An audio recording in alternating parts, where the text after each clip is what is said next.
सभी जनप्रतिनिधिगण, भक्तगण, कर्मचारीगण, सभी को एक मंच पे लाने का जो काम किया गया है, मैं मेरी ओर से आदिवासी महासमिति को खूब खूब धन्यवाद देना चाहूंगा।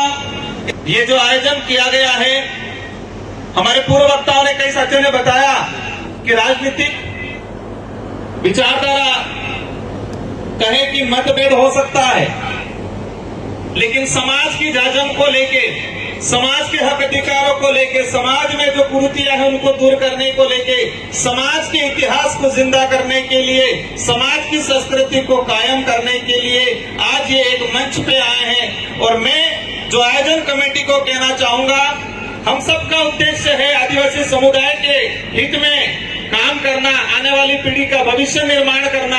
हो सकता है आज संख्या बल में कमी रही हो, लेकिन आयोजन कमेटी को कहना चाहूंगा, मनोबल नहीं तोड़े, आने वाले समय के अंदर ये पेड़ का पूरा जाम हो जाएगा। इतना पहल, आज जो पहल की उसका परिणाम आएगा आने वाले समय के अंदर। और मैं उम्मीद करूंगा कि इसी तरह सारे राजनीतिक विचारों के जनप्रतिनिधि, पार्टियों के जनप्रतिनिधि यहाँ इसी मंच पे आने वाले समय में भी इस तरह से एक मंच पे बैठे राजनीतिक लड़ाई हम बाहरी खुले मैदान में हम लोग लड़ लेंगे, लेकिन जब समाज की बात आती है तो एकजुट होना चाहिए।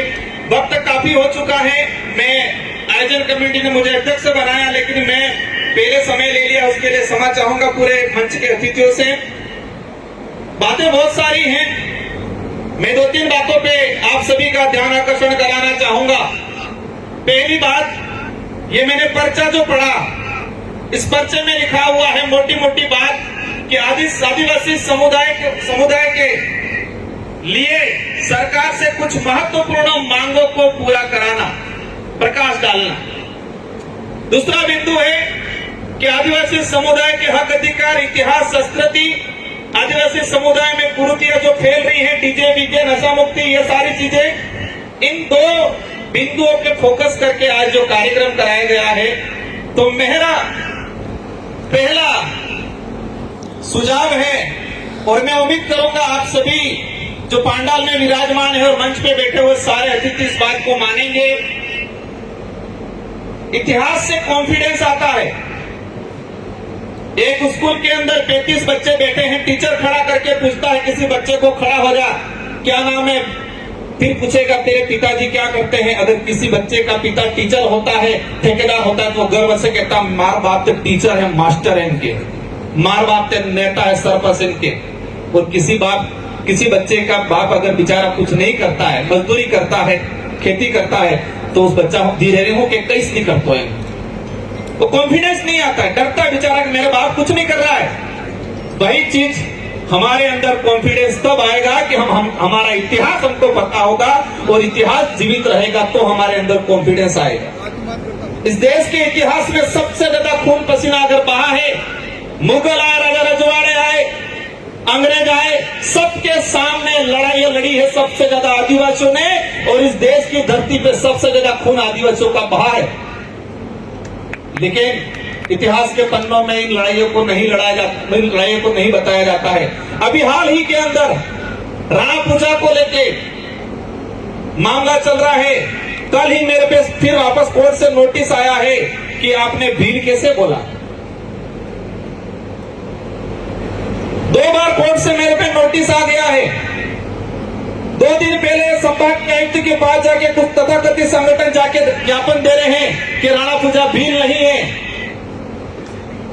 कितनी बड़ी चोट पहुंच रही है अपने दिल पे, कितना बड़ा। आज हम इतिहास की बात करते हैं, पूर्वजों की बात करते हैं, जो हल्दी घाटी के युद्ध में कंधा से कंधा मिला के लड़ने वाला हजारों भीलों का खून बहा है उस हल्दी घाटी के युद्ध में, और उसका सेनापति जो भीलों का नेतृत्व कर रहा था, उसका इतिहास खत्म करने की बात आ रही है। मैं चाहूंगा आज ही प्रस्ताव लिया जाए, इस मंच से महासमिति के बैनर तले राज्य सरकार को भेजा जाए। मंत्री जी हमारे सरकार के प्रतिनिधि जो बैठे हुए हैं, हम उनको कहना चाहेंगे, हम सब मिलकर प्रस्ताव ले कि राणा पूजा भील को लेकर जो विवाद खड़ा किया जा रहा है, इन लोगों पे मुकदमा दर्ज किया जाए। इस बात को मानते हैं नहीं मानते हैं? करना चाहिए नहीं करना चाहिए? इतिहास की बात करते, महाराणा प्रताप का जब इतिहास हम पढ़ते हैं, श्यामल दास द्वारा जो किताब लिखी गई थी, उसमें महाराणा प्रताप खुद के भाइयों पे भरोसा नहीं करते थे जितना भीलों पे भरोसा करते थे। इनके जब भी जहां रुकते थे रात को 4 पहर बना के रखते थे, 4 पहरे, एक पहरे पे उधर टुकड़ी रहती थी, एक पहरे पे उधर टुकड़ी रहती थी, 3 पहरों पे भील हुआ करते थे, 1 पहरों पे चुंडावत हुआ करते थे। कोई भी व्यक्ति खाना देता था राजा रजवाड़े के समय, महाराणा प्रताप कोई भी दूसरा खाना लेके आता था, उसका टेस्ट कराते, चेक कराते थे, कोई जहर तो नहीं मिलाया। लेकिन वीर सैनिक लेके आता था तो उसका खाने का टेस्ट नहीं कराते थे जिसमें जहर मिला नहीं मिला है, आंख बिन करके खाना खाते थे।